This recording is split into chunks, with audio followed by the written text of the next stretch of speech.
ம்.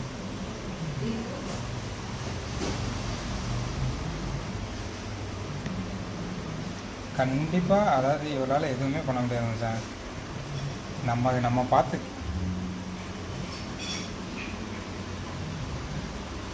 கண்டிப்பா.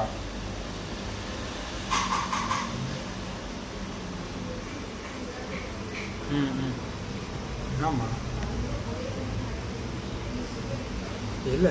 சிம்பிளா ஒண்ணுமே பண்ண மாட்டான். ஜாக்லின் மேடம்க்கு யார் யார் ஃபோன் அடிக்கிறா, யார் யார் ஜாக்லின் மேடம்கிட்ட பேசுறாங்கிறத பார்த்தே கண்டுபிடிச்சிருவான்.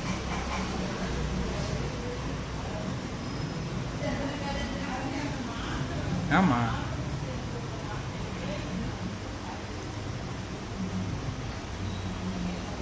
கண்டிப்பா. ம், ம்.